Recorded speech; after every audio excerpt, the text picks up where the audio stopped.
The First Newspaper and the Birth of American Print Culture, Part 1. Imagine this, its dawn in colonial Boston, September 25, 1690.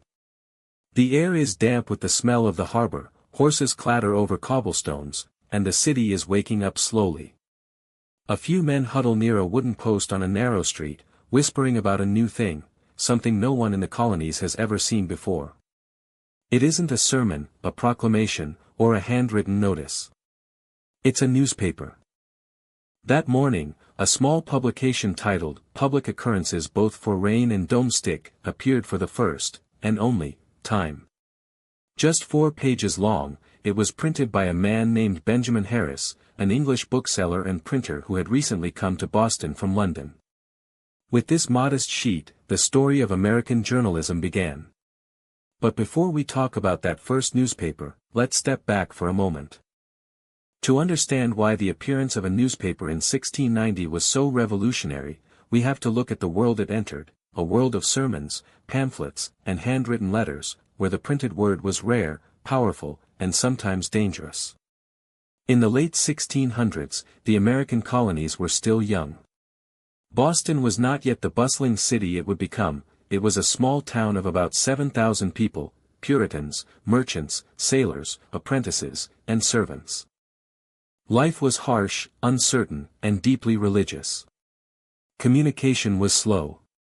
If you wanted news from England, it came weeks, or months, later, carried across the Atlantic by ship. People learned what was happening through word of mouth, church sermons, or official proclamations read aloud in public squares. The printing press had arrived in the colonies in 1638, when a Puritan group set up the first one at Harvard College.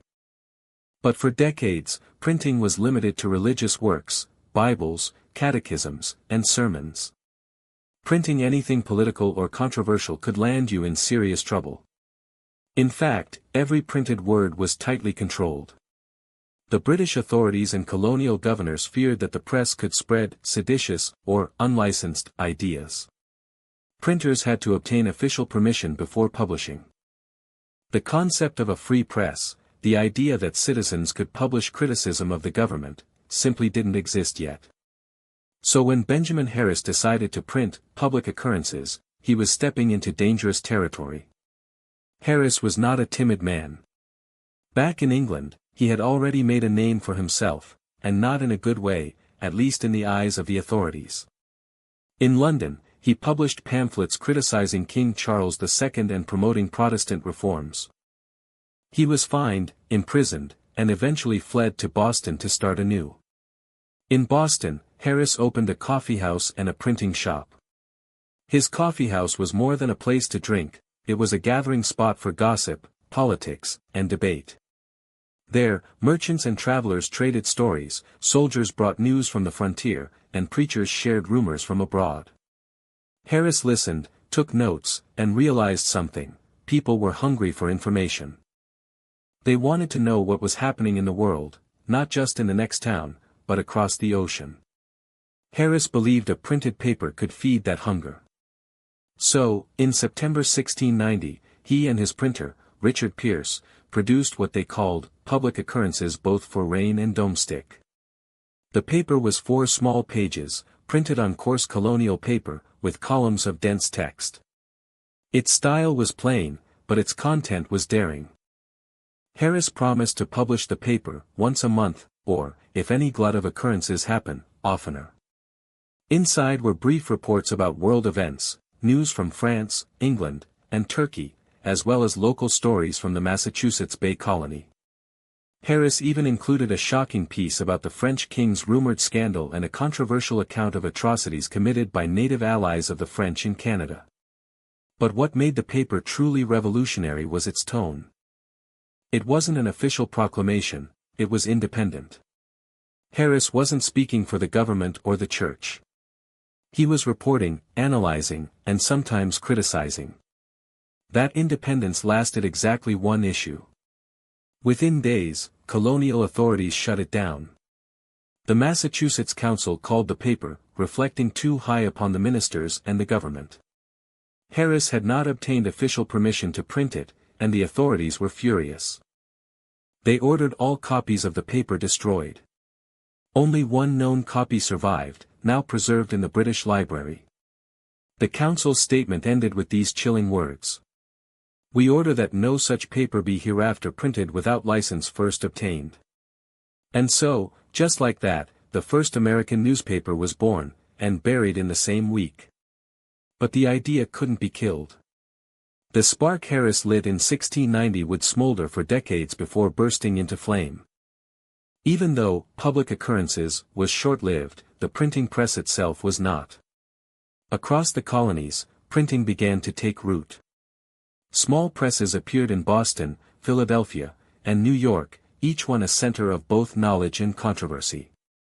By the early 1700s, the colonies had several printers producing books, sermons, and pamphlets. Some of these printers were talented craftsmen who saw printing as an art, others were entrepreneurs who saw it as a business. But all of them understood its power. The printed page could travel faster and farther than a preacher's voice.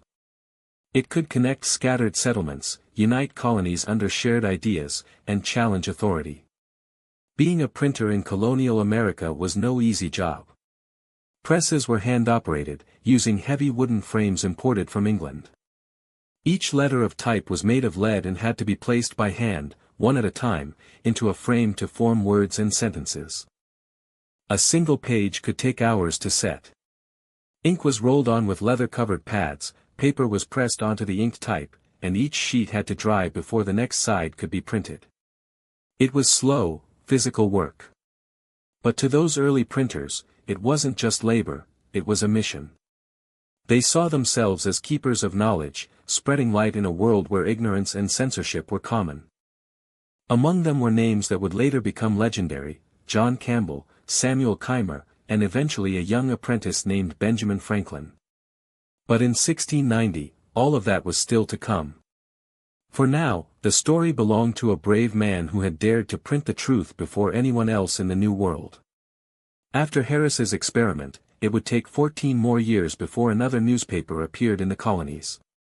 But in those years, Boston's culture of printing quietly grew. Pamphlets on politics, morality, and science circulated among the educated elite.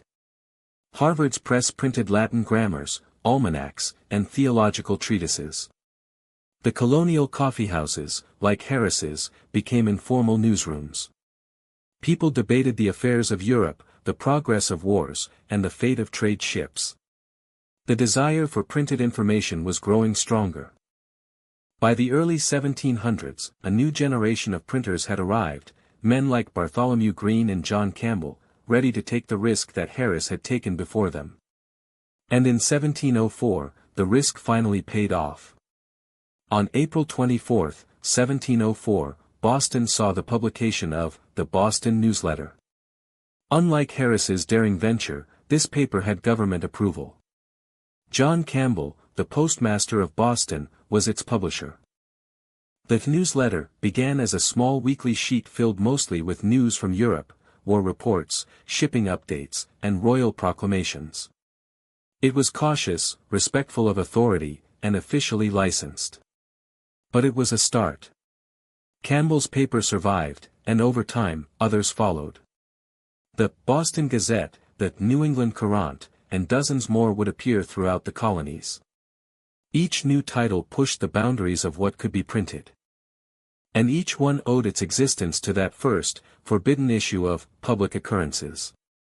In the early 18th century, colonial newspapers were still small and timid. But they were growing, and so were the colonies themselves. As trade expanded, so did literacy. People wanted to read about markets, weather, and world events.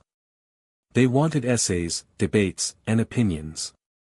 Soon, printers began to realize that they weren't just informing the public, they were shaping it. When Benjamin Franklin published the Pennsylvania Gazette in the 1730s, he understood that newspapers could build a sense of shared identity. Across 13 scattered colonies, people who had never met were reading about the same events, the same debates, the same world. That sense of connection, born from ink, paper, and daring, was the foundation of something much bigger, the idea of an American public. The first newspaper in 1690 lasted only a few days, but it changed everything. It introduced a new idea, that information belonged not just to rulers, but to the people. It planted a seed that would grow into a culture of printers, writers, and readers who questioned authority, spread knowledge, and demanded freedom. And in the decades to come, that freedom of the press would become one of America's defining ideals, so vital that it would be enshrined in the First Amendment of the Constitution. But that's getting ahead of the story. Before the age of Franklin, before the American Revolution, before we the people, there were men like Harris, Campbell, and Greene, men who worked by candlelight, their hands stained with ink, setting tiny letters of type one by one, believing that words could change the world. And they were right. Because in 1690, in a small Boston print shop, they printed not just a newspaper, but the first heartbeat of American freedom. The First Newspaper and the Birth of American Print Culture, Part 2. The year is 1721. Boston is restless. The harbor smells of salt and tar, ships from London unload barrels of rum, crates of cloth, and newspapers filled with stories of kings, wars, and epidemics. Inside a dim printing shop on Queen Street, a young apprentice wipes ink off his hands and listens to his master muttering about liberty and truth. The boy's name is Benjamin Franklin. But before Franklin becomes the face of American printing, another revolution is already underway, a revolution of words, ideas, and voices. For most of the 17th century, the loudest voice in the colonies had been the church. Sermons shaped opinions, set moral boundaries, and defined truth. But by the early 18th century, something was changing. People were reading more. Thanks to printing presses, the written word was no longer just for scholars or clergy. Farmers, merchants, and craftsmen could buy small pamphlets and almanacs, cheap, pocket-sized books filled with weather predictions, moral lessons, and jokes. These little volumes, sold in every shop and tavern, carried knowledge into ordinary homes. The colonies were becoming a nation of readers. And that, more than any law or sermon, would shape America's future. Before the daily newspaper took root, the almanac was the people's companion. Almost every household had one hanging by the fireplace. It told them when to plant crops, when the moon would rise, and when storms were coming. But it also offered something deeper, a way to connect to the larger world. In 1732, Benjamin Franklin published the first issue of Poor Richard's Almanac. It was small, witty, and full of sayings that would echo through American history. Early to bed and early to rise makes a man healthy, wealthy, and wise. A penny saved is a penny earned. Franklin's almanac wasn't just practical, it was philosophical. It taught people thrift, discipline, and self-reliance. Through humor and common sense, Franklin was shaping a national character, pragmatic, skeptical, and optimistic. That was the genius of print, it could teach without preaching. By the 1720s and 1730s, newspapers were no longer rare experiments. They were becoming part of everyday life. Boston, New York, and Philadelphia each had their own titles. The Boston Gazette. The New England Courant. The Pennsylvania Gazette. Most began as weekly papers, for small pages long, filled with shipping news, advertisements, and reprinted stories from Europe. But slowly, they started to include something new, opinions. Editors began to write essays and letters criticizing colonial governors or debating laws. They questioned taxation, trade restrictions, and the rights of citizens. For the first time, the printed page became a political battlefield. Among those early papers, none caused more trouble, or inspired more innovation, than the New England Courant, founded by James Franklin in 1721. James was bold, witty, and defiant. He refused to let the government license his paper, and his articles often mocked colonial officials and clergy. The authorities hated it. The Courant's humor and sharp commentary were unlike anything the colonies had seen. And working quietly in the back shop, setting the type for those dangerous words, was his teenage brother, Benjamin. When James was briefly jailed for printing seditious material, young Ben secretly wrote under the pseudonym Silence Dogood, pretending to be a wise widow. His essays were witty, moral, and often satirical, poking fun at hypocrisy and authority. Readers loved them. No one knew the truth, that the sharpest voice in Boston's press belonged to a 16-year-old boy. Benjamin Franklin's journey from apprentice to printer would mirror the rise of American print itself. In 1723, tired of his brother's harsh treatment, Franklin ran away to Philadelphia. He arrived with almost nothing, hungry, covered in dust and carrying 3 loaves of bread. Philadelphia, though smaller than London, was thriving. Its broad streets and busy docks made it one of the most cosmopolitan cities in the colonies. And, crucially, it had presses. Franklin found work at a print shop and soon proved himself brilliant, not just as a craftsman, but as a thinker. By 1729, he had purchased the Pennsylvania Gazette, transforming it into one of the most influential papers in colonial America. The Pennsylvania Gazette was different. Franklin wasn't content to reprint old European news, he wanted to create a distinctly American voice. His paper included essays, satire, local debates, and letters from readers. He understood that a newspaper could be more than information, it could be a community. In his columns, Franklin discussed civic improvement, education, and science. He published weather reports, fire prevention tips, and even the first political cartoons. One of the most famous, printed in 1754, showed a chopped snake with the words, "Join, or die." It became a symbol of unity during the French and Indian War, and later, the Revolution. Through his press, Franklin helped shape the colonies into something new, a society where citizens talked, argued, and thought for themselves. In today's world, we scroll through headlines and tweets. In Franklin's world, the press played that role. News traveled through letters, pamphlets, and weekly papers passed from hand to hand. People gathered at taverns and coffeehouses to read aloud, debate, and laugh. A single newspaper might reach hundreds of eyes before it wore out. The press was connecting the colonies, slowly, but surely. A farmer in Pennsylvania could read about protests in Boston. A merchant in New York could learn of British taxes in Virginia. The more people read, the more they cared. The press was creating what historians now call a public sphere, a shared space of conversation and ideas. Franklin wasn't the only one turning the press into a force for change. Across the colonies, other printers followed suit. William Bradford in New York, who fought repeated censorship battles. Andrew Bradford in Philadelphia, who published political essays and pamphlets.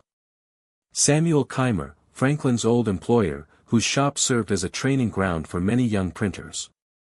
John Peter Zenger, a German immigrant in New York, who would soon make history for standing up to government power. Together, these printers formed an informal network, a brotherhood of artisans who valued truth and independence. They exchanged letters, ideas, and even supplies. When one printer ran out of type or ink, another would help. They were competitors, yes, but also allies in a larger mission, to give America a voice.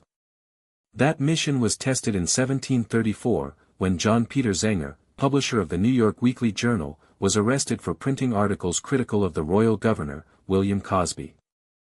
The authorities accused him of seditious libel. In those days, truth was not a defense. Even if Zenger's criticisms were accurate, it didn't matter. The mere act of publishing them was illegal. Zenger spent 8 months in jail before his trial. But when he finally stood before the court, his lawyer, Andrew Hamilton, delivered one of the most powerful defenses in American history. The question before the court and you, gentlemen of the jury, is not of small nor private concern. It is the cause of liberty itself.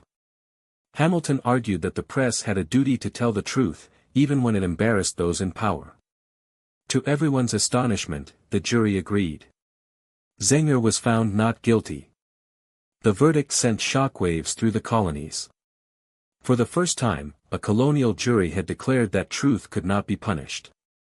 It was a victory for the idea of a free press, an idea that would later become the cornerstone of American democracy. After the Zenger trial, the press grew bolder. Newspapers multiplied, literacy soared, and pamphlets exploded in popularity. Every colony had its own printers, each one feeding the hunger for knowledge. The printed word became the bloodstream of the colonies, carrying not just news, but identity. By mid-century, an American reading a newspaper in Charleston or Boston could see himself not just as a subject of the British Crown, but as part of something larger, a community that spanned the Atlantic coast, united by ink, ideas, and a belief in liberty. The press didn't just spread political news, it spread philosophy. Through imported books and pamphlets, colonists encountered the writings of John Locke, Montesquieu, and Voltaire. Printers reprinted essays on natural rights, reason, and the limits of government. These ideas filtered into taverns, lecture halls, and universities. The colonies were awakening intellectually. Franklin founded the Junto Club, a group of tradesmen who met to discuss politics, morality, and science. Through print, their debates reached far beyond the meeting room. The printed page was no longer just a record, it was a weapon. By the 1750s, there were more than 30 newspapers across the colonies. They carried reports from London, editorials from Boston, and letters from farmers in Virginia. The topics ranged from taxes and trade to science and satire. But one theme kept returning: freedom. Every printed sheet was a small act of defiance, proof that ideas could cross boundaries faster than armies or kings. The press had become the lifeblood of a people learning to think for themselves. The First Newspaper and the Birth of American Print Culture, Part 3. The year is 1775. In a smoky tavern in Boston, men sit hunched over newspapers, the air thick with tension and tobacco. A writer bursts through the door, mud on his boots, waving a folded sheet fresh from the press. The ink is still wet. Across the top, in bold type, it reads: "The shot heard round the world. The news of Lexington and Concord, of rebellion, has reached the people." And with that ink-stained page, the press becomes something far greater than a business. It becomes the voice of a revolution. By the time the first musket balls flew in 1775, newspapers were everywhere.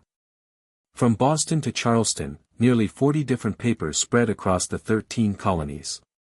But they weren't neutral. They were partisans, fighters armed not with guns but with words. Printers like Isaiah Thomas, Benjamin Eads, and John Holt printed fiery editorials calling on Americans to stand against tyranny. In their presses, the revolution found its vocabulary: liberty, rights, resistance. Each issue carried essays, letters, and dispatches that stoked the fires of independence. The newspaper wasn't just reporting the revolution, it was making it. Among the thousands of pages printed during those turbulent years, one stood above them all: common sense. In January 1776, an English-born writer named Thomas Paine published a pamphlet that changed everything. It was only 48 pages long, but its message was electric. Paine didn't write for scholars or politicians, he wrote for ordinary people. "These are the times that try men's souls," he declared. "The cause of America is in a great measure the cause of all mankind." Common Sense argued that the colonies had not only the right but the duty to break away from Britain. It sold more than 500,000 copies, an astronomical number for the 18th century. Farmers read it aloud in barns. Soldiers passed it from camp to camp. Ministers quoted it from pulpits. For the first time, Americans could see themselves not as scattered colonists, but as a single people, united by an idea. And that idea had been born in print.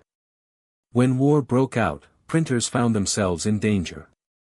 British soldiers seized presses, burned print shops, and arrested editors accused of sedition. But new presses sprang up wherever the rebels went.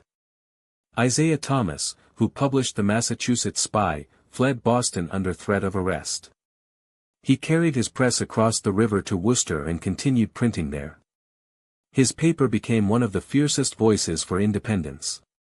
He later recalled the night he smuggled his press out of the city under cover of darkness, saying, "I saved not just a machine, but a weapon of liberty." And he was right. Each press that survived became a fortress of freedom. The Continental Congress knew the value of the press.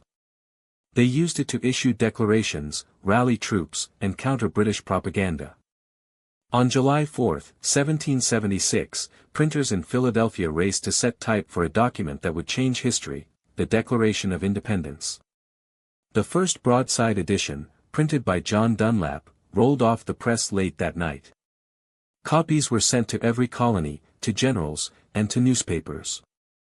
Within days, the words, "We hold these truths to be self-evident," echoed from New Hampshire to Georgia. It was the greatest printing job in American history.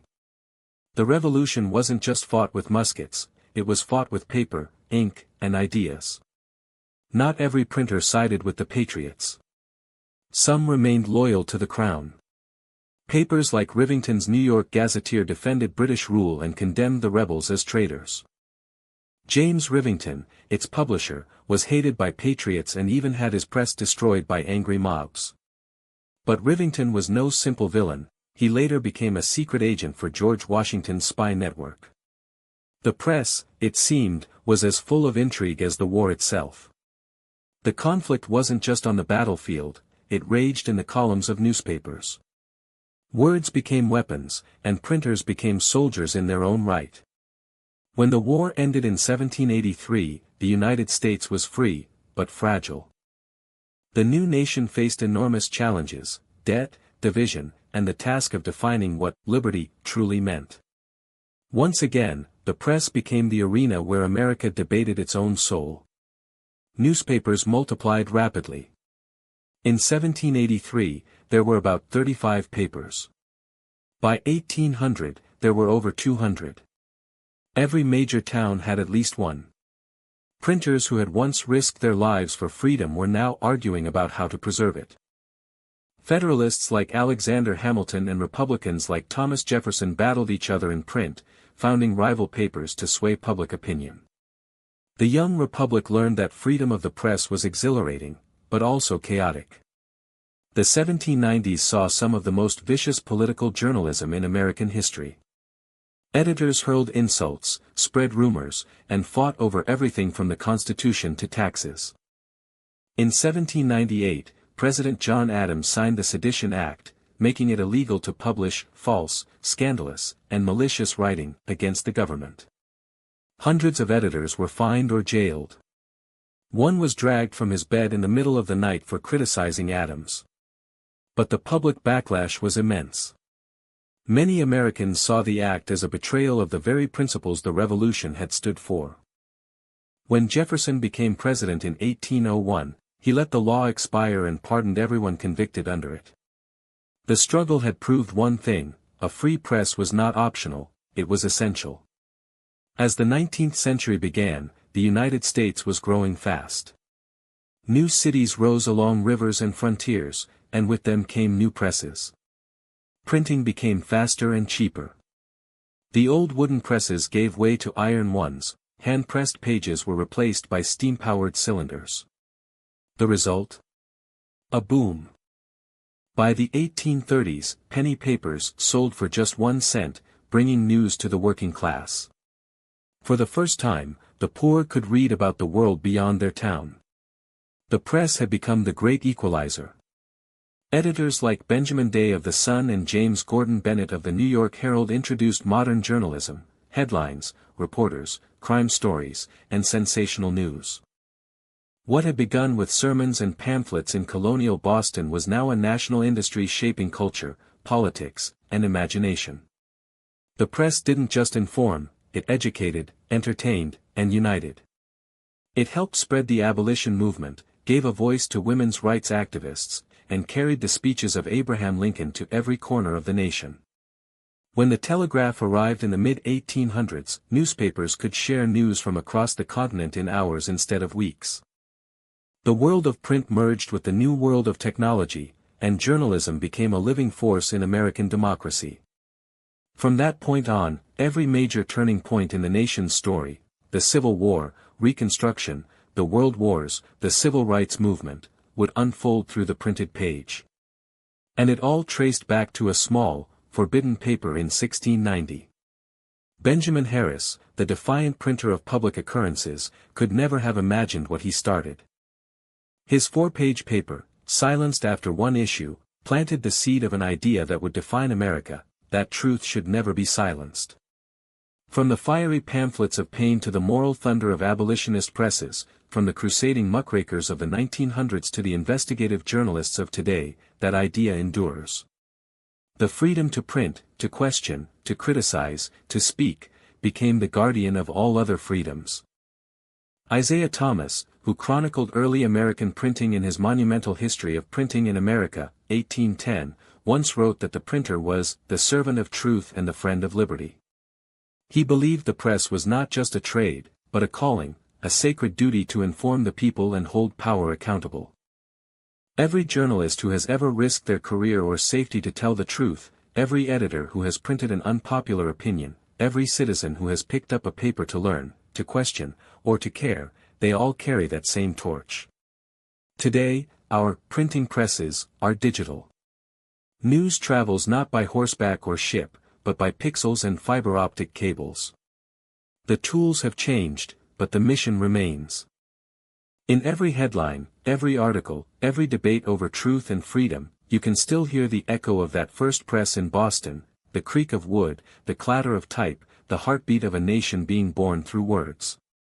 The American story began not only with muskets and declarations, but with printers who believed that ideas could set people free. They were right. And as long as people read, question, and speak, that freedom will live on. The end. Thank you for traveling with us. Don't forget to subscribe to the channel, give this video a like, and share your thoughts in the comments.